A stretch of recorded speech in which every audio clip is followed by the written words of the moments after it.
جناب صدر اور میرے عزیز ساتھیوں، مجھے آج جس موضوع پر نقاشی کرنے کا موقع ملا ہے اس کا عنوان ہے آزادی کا دن۔ عزیزوں، پاکستان ہمارا پیارا ملک ہے۔ اس کو حاصل کرنے کے لیے ہم نے بڑی قربانیاں دی، اسی لیے اس اہم دن کو بڑے جوش و خروش سے مناتے ہیں۔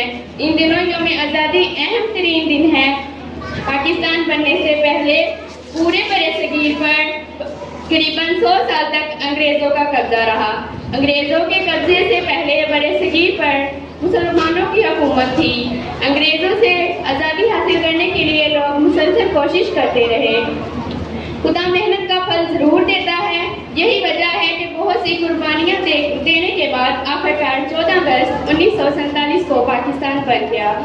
اس دن برصغیر کے لوگ انگریزوں کی غلامی سے آزاد ہو گئے اور اپنا الگ ملک حاصل کرنے میں کامیاب ہو گئے۔ یہ ملک ہم نے اسلامی تعلیمات کے مطابق زندگی بسر کرنے کے لیے حاصل کیا۔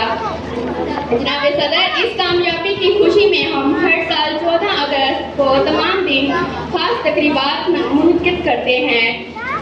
ان بزرگوں کی کوششوں کی یاد کو تازہ کرنے کے لیے تقریریں کرتے ہیں جنہوں نے عظیم قربانیاں دے کر ہمارے لیے یہ وطن بنایا۔ ان تقریروں میں اس بات پر خاص زور دیا جاتا ہے کہ ہم ان قربانیوں کو ضائع نہ کر دیں اور ملک کے چپے چپے کی حفاظت کریں۔ یوم آزادی کی خوشی میں ہر سال عام تعطیل ہوتی ہے، البتہ اسکول اور کالج کو کچھ دیر کے لیے کھولتے ہیں۔ اسکولوں اور کالجوں کے طالب علم خاص پروگرام مناتے ہیں، وطن کی محبت کے لیے نغمے گاتے ہیں، تقریریں کرتے ہیں۔ یوم آزادی کے موقع پر سارے ملک کے شہروں اور قصبوں میں چراغاں کرتے ہیں۔ لوگ جوک در جوک گھروں سے باہر آ جاتے ہیں۔ سرکاری اور نجی عمارتوں پر قومی پرچم لہرائے جاتے ہیں۔ کراچی میں لوگ بانی پاکستان قائد اعظم کے مزار پر جاتے ہیں، پھولوں کی چادریں چڑھاتے ہیں۔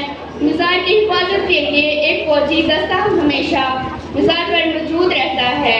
اس روز یہ محافظ دستہ بھی تبدیل کیا جاتا ہے۔ آزادی کے اس موقع پر دوسرے ممالک کے سربراہان صدر پاکستان کو مبارکباد کا پیغام بھیجتے ہیں، یوم آزادی اور دیگر کی یاد تازہ کرتے ہیں۔